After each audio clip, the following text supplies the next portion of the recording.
Hola a todos de nuevo. Hoy seguimos con otro emocionante capítulo de Darth Plagueis. El lado oscuro sigue desplegando sus secretos y en esta ocasión veremos cómo el poder y la traición se entrelazan en la búsqueda del control absoluto.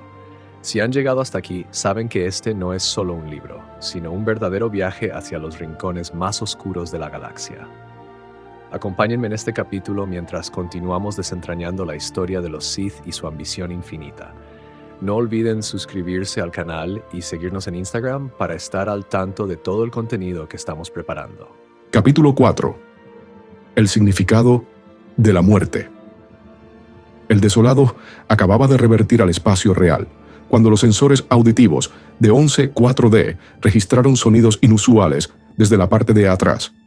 Un chasquido de activación, un prolongado siseo de energía, un tajo con un efecto Doppler y una vacilante exhalación de aliento. Los sonidos fueron seguidos por una repentina emanación de calor proveniente del corredor que daba acceso a las bahías de carga y que podría haber sido interpretado como una ráfaga de viento.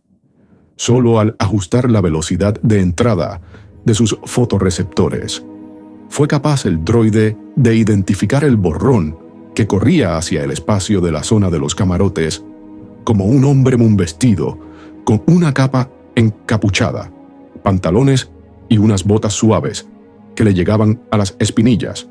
Maa Ka'ab, Pepe, Wandau y Suto se volvieron al unísono cuando el Muun hizo una parada que desafiaba el impulso a unos cuantos metros de donde los cuatro estaban sentados.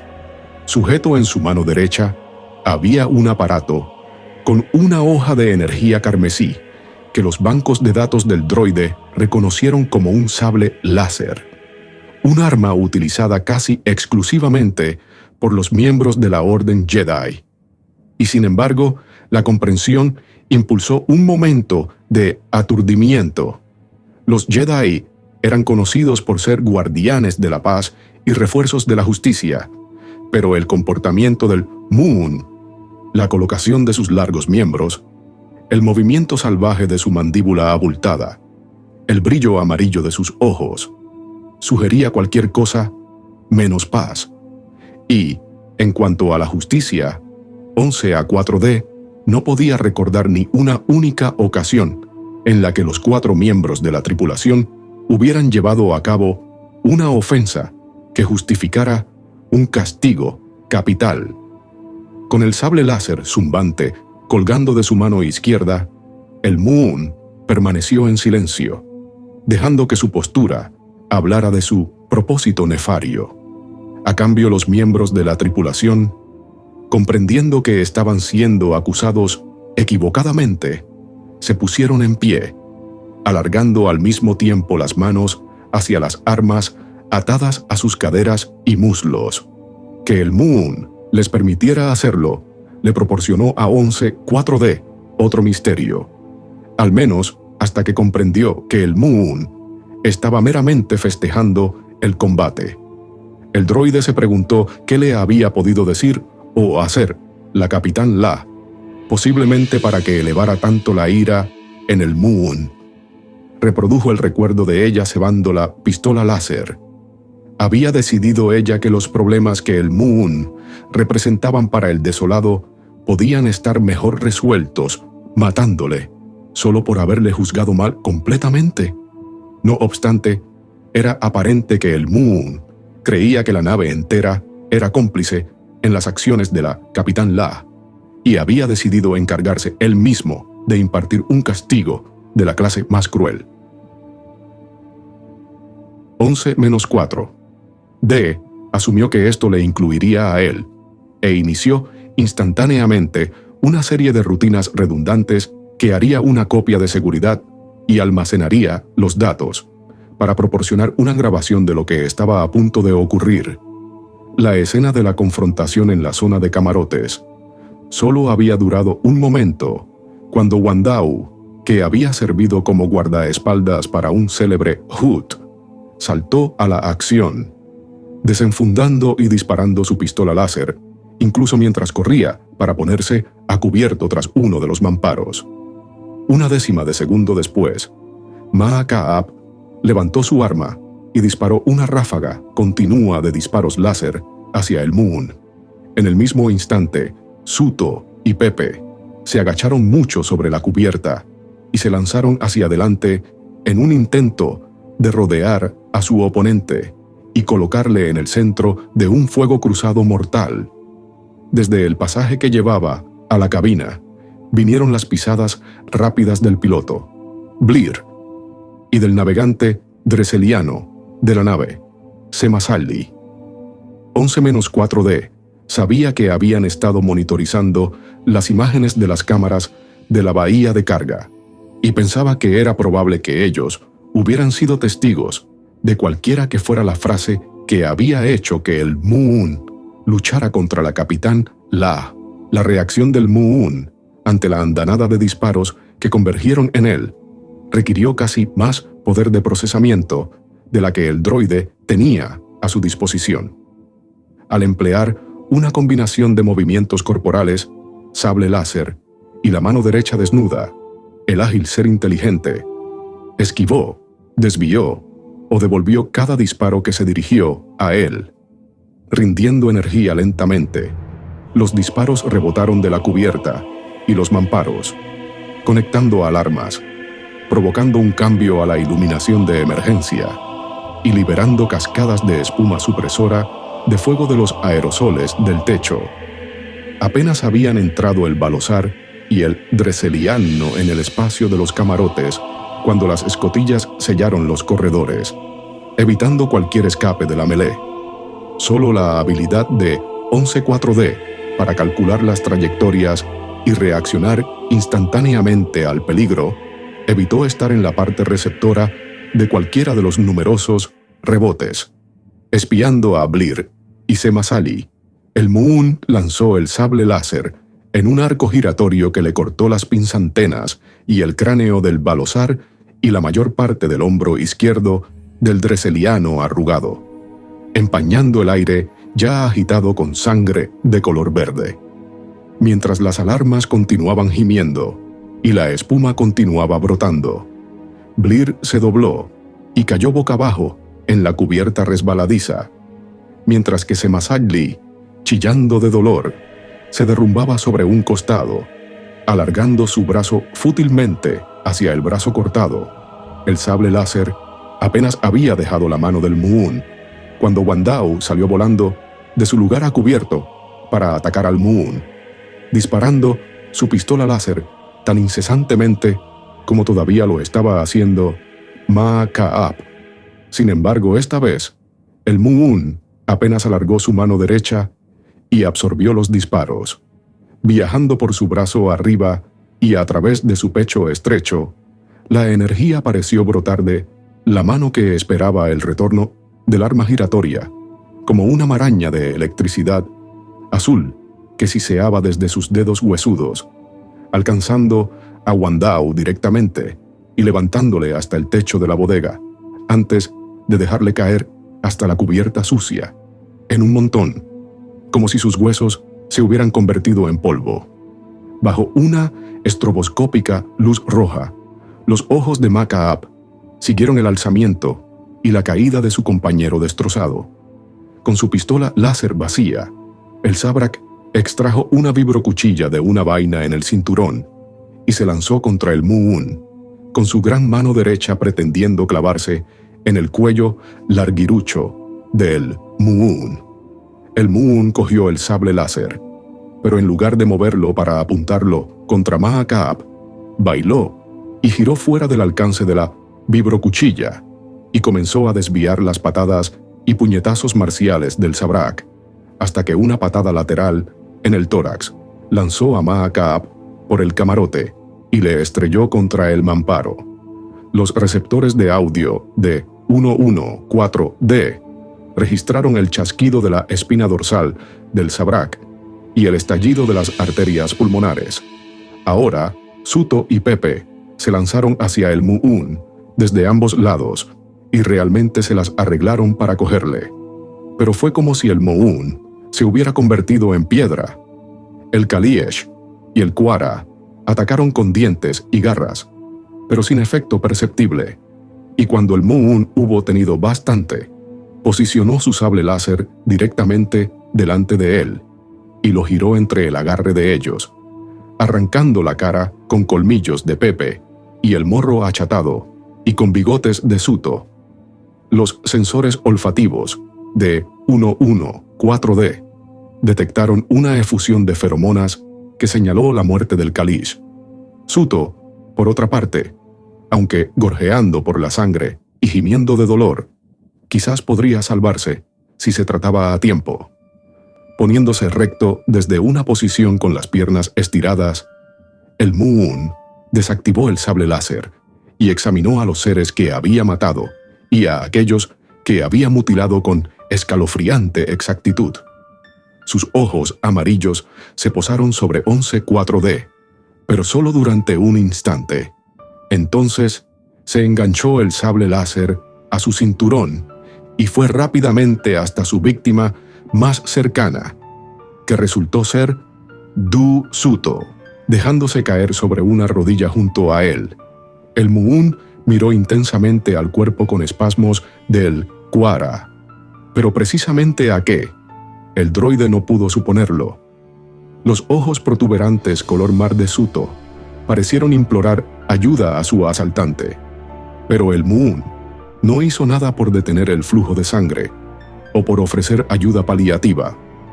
Permaneció al lado del Quara durante unos pocos momentos y entonces se movió rápidamente hacia Maa Ka'ab, de cuya cavidad aplastada del pecho burbujeaba la sangre con cada respiración superficial. De nuevo, el Moon pasó su mirada sobre su víctima, desde la cara tatuada de Makaab hasta sus grandes pies. Con los ojos cerrados, el Moon adoptó una postura que sugería una concentración intensa, o meditación, y Makaab volvió de golpe a la consciencia aterrorizada. 114D examinó el pulso del Sabrak y lo encontró regular, pero solo durante un momento. Entonces, el ritmo de los latidos del corazón de Makaab se volvió irregular y la respiración empezó a vacilar en sus pulmones. Pronto, estuvo muerto. El Moon pareció estar frustrado y la decepción aumentó al descubrir que Blir estaba también muerto. Pasó solo unos momentos, evaluando a Semasali antes de ir hasta Wandau, que estaba consciente, aunque obviamente paralizado, de la cintura para abajo. Deshonra tu herencia. Y tu arma, Jedi. Se las arregló para decir Wandau. Podrías haber utilizado la fuerza para obligarnos a hacer que deseabas. No solo he visto eso, sino que lo he experimentado. La cara del Moon se deformó por el disgusto. Si tienes tan poca voluntad, dijo en la lengua de la especie de Wandau, entonces no me sirves, clatuoiniano. Y terminó con la miseria de Wandau con un chasquido del pulgar y el dedo corazón. Gradualmente, el spray del techo se redujo y los claxones quedaron en silencio. Con sus exámenes completados, el Moon se puso en pie y se volvió lentamente hacia el droide. ¿A qué nombre respondes? 114D, señor. ¿Puedes pilotar esta nave? 114D. Sí puedo, señor. El droide hizo una pausa y entonces preguntó: ¿desea que recoloque los supervivientes hasta la bahía médica o que me deshaga de alguno de los cadáveres? El Moon examinó su trabajo. Déjalos. Movió los hombros para quitarse la capa empapada y la colgó en una silla, revelando un segundo sable láser fijado a su cinturón. La capitán La remarcó que tienes capacidades médicas. Sí, señor. Volviéndole la espalda a 11-4D, el Moon se subió la túnica ensangrentada de su espalda baja hinchada. ¿Eres capaz de reparar esto? El droide agudizó el enfoque de sus fotorreceptores y de sus sensores olfativos. La herida muestra signos de infección y putrefacción, señor. Pero sí, puedo repararlo. El Moon se bajó la túnica y sacó un comunicador de un bolsillo de la capa. Activando el aparato, pasó un momento, introduciendo datos, y luego giró la pantalla de manera que 11-4D pudiera leerla. Fija un curso hacia estas coordenadas y luego atiéndeme en las habitaciones de la capitán. ¿Algo más, señor? Prepara comida y bebida. Estoy famélico. Con el desolado viajando a través del hiperespacio, Plagueis estaba tendido boca abajo sobre el camastro de la capitán, con un parche de Bacta cubriendo la herida de su espalda, contemplando los resultados de sus intentos de prolongar las vidas de aquellos miembros de la tripulación que habían sobrevivido al altercado, incluso donde había tenido éxito en efectuar reparaciones en los vasos sanguíneos y los órganos. El resultado había sido temporal, como si no hubiera sido capaz de influenciar o apelar a los midichlorianos para que ayudaran. Llamar a la fuerza para reparar las arterias rotas, los músculos desgarrados o los huesos rotos no era más difícil que levitar losas de piedra. Pero tales restauraciones tenía pocos efectos en la concha etérea de un ser, que era esencialmente el dominio de los midichlorianos, a pesar de su presencia física en las células vivas. Entre la tripulación de la nave, la Togruta, la Capitán La, había sido la más fuerte en la fuerza, pero estaba más allá de su ayuda para cuando llegó hasta ella. De no haber sido por el descuido de su parte, debido a la fatiga y a la pérdida de sangre, y unos reflejos rápidos como el rayo de parte de ella, el sable láser podría simplemente haberle atravesado el cuello y la médula espinal en la cervical, pero ella había girado en el momento del impacto y la hoja carmesí casi la había decapitado. También el Sabrak había tenido un recuento de midichlorianos ligeramente más alto de lo normal, pero no lo bastante alto como para hacerle sensible a la fuerza. Qué diferente había sido observar el comportamiento de los midichlorianos del Sabrak comparados con los de Dark Tenebrous. Solo 2 días antes, los Jedi hacían pruebas de sangre rutinariamente para verificar los recuentos de midichlorianos de reclutas potenciales, pero Plagueis había pasado más allá de la necesidad de medidas tan crudas. No solo podía sentir la fortaleza de la fuerza en otro, sino que también percibía los midichlorianos que individualizaban la fuerza en los seres. Era esa habilidad del lado oscuro la que había permitido a generaciones de Sith localizar e iniciar a los reclutas. La dispersión de los midichlorianos en el momento de la muerte física era, a falta de un término mejor, inexorable. Análogo a su confrontación predestinada con la tripulación del desolado, el momento de la muerte parecía estar fijado de alguna manera en el espacio y el tiempo, según su educación Sith, dado que la Capitán La y los otros habían estado en cierto sentido muertos desde el momento en que la mirada de Plagueis se había posado en el carguero. Resulta que los midichlorianos que residían en supuesta simbiosis con ellos debían de haber estado preparándose para ser subsumidos en la reserva de energía vital que era la fuerza, mucho antes de que Plagueis se hubiera colado en la nave. Sus intentos de salvarles, de prolongar ese estado de simbiosis, eran comparables a utilizar una esponja para detener un río desbocado. Y, sin embargo, los señores Sith de antaño se decía que habían sido capaces de utilizar las energías liberadas durante la muerte para extender sus propias vidas, al igual que las vidas de otros. Desafortunadamente, de manera muy parecida a la técnica de transferencia de energía, ese conocimiento antiguo se había perdido. Sintiendo que la nave revertía al espacio real, Plagueis se levantó del camastro, se vistió y caminó hacia adelante, saltando por encima de los cadáveres desparramados en la cabina principal, sobre las placas de la cubierta inundadas de fluido supresor de fuego, y charcos ennegrecidos de sangre, y a través de pasajes que apestaban a muerte.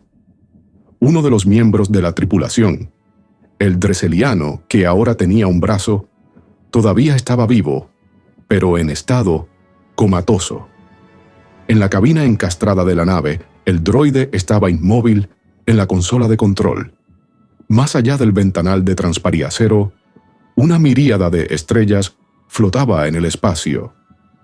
«Señor, nos estamos aproximando a las coordenadas proporcionadas por su comunicador», dijo el droide sin apartarse de las vistas. Plagueis se colocó en la silla del piloto, que apenas acomodaba a su cuerpo largo. «¿Cómo llegaste a estar a bordo del desolado, droide?» Antiguamente servía a las necesidades de una instalación médica en Obroa Sky. ¿En capacidad de qué? Investigación, además de llevar a cabo una amplia variedad de cirugía en seres de diversas especies. Plagueis miró al droide. «De ahí tus muchos apéndices».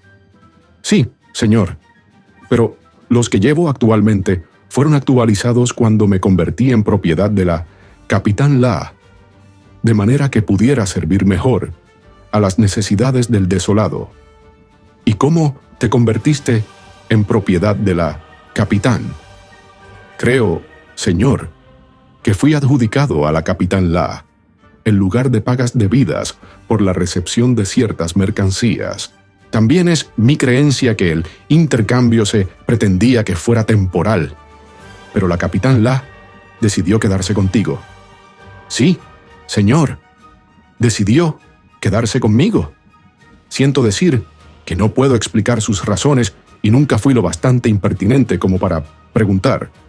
Plagueis asintió. «Esa es una buena cualidad en un droide. Comprendo cómo podría serlo, señor. Dime, droide, ¿cuál es la posible consecuencia de bajos niveles de teloxina en un Pau-An?» 114D no dudó.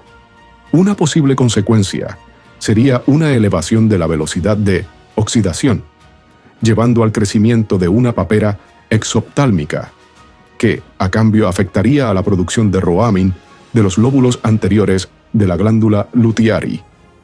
Y un resultado podría ser gigantismo, muy por encima de un Pau-An normal.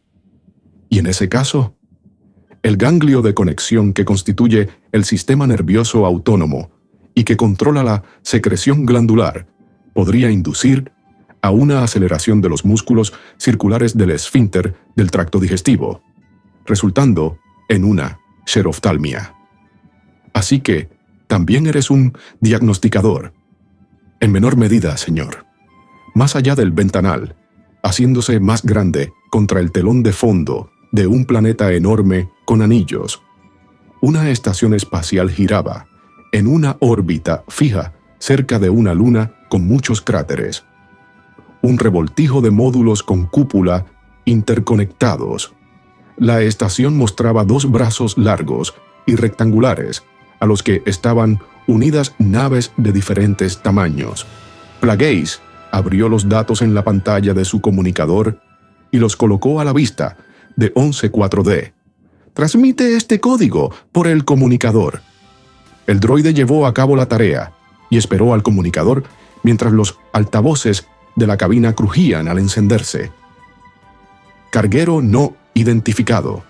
Espacio profundo demo y extracción está en recepción de su petición.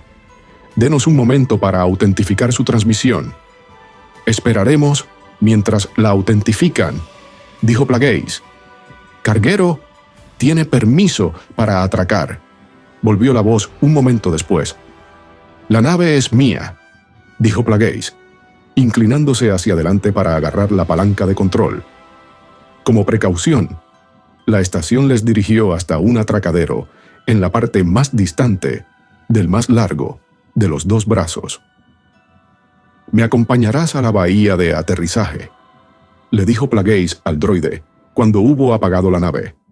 «Levanta la rampa de entrada tras nosotros y activa el sistema anti-intrusión.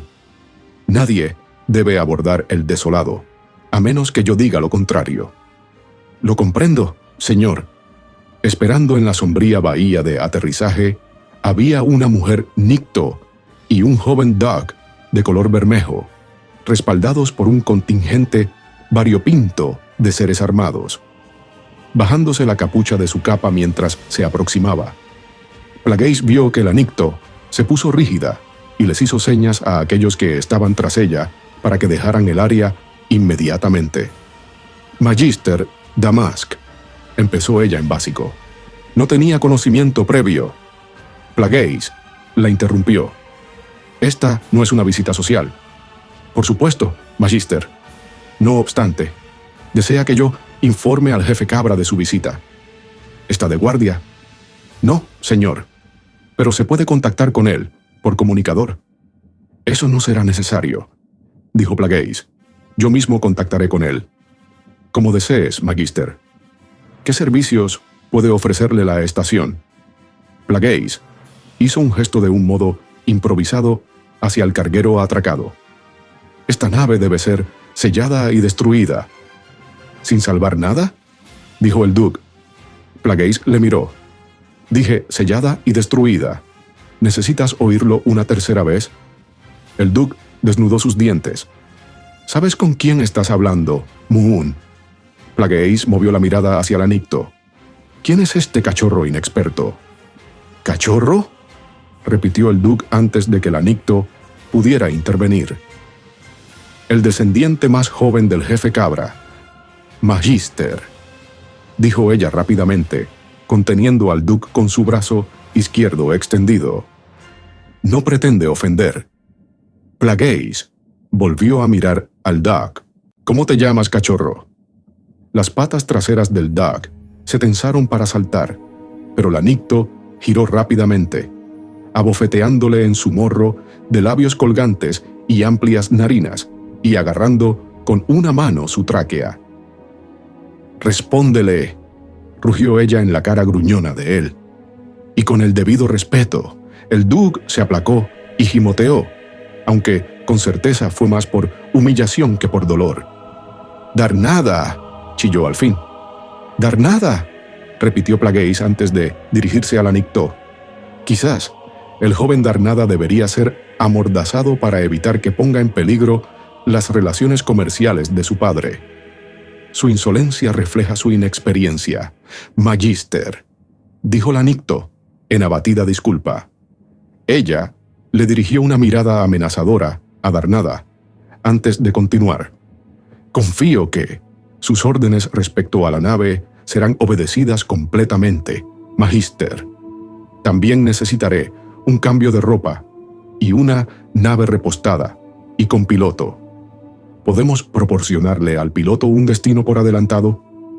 Moonlinst. Por supuesto, Magister.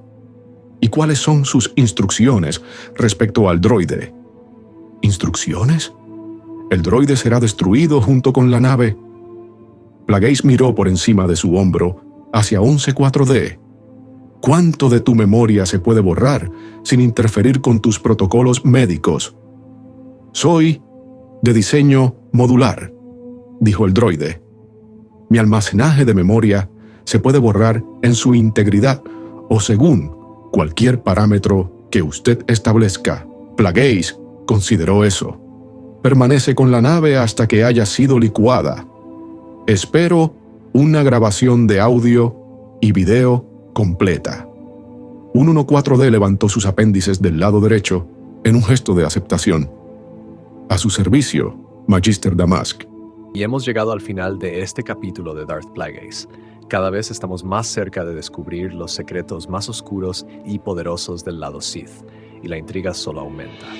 Si les ha gustado, no olviden darle like al video, compartirlo con otros fans de Star Wars y, por supuesto, suscribirse al canal para no perderse los próximos capítulos. Recuerden que pueden seguirnos también en Instagram para más contenido exclusivo y actualizaciones del canal. Nos vemos en el siguiente capítulo y que la fuerza siga guiando su camino.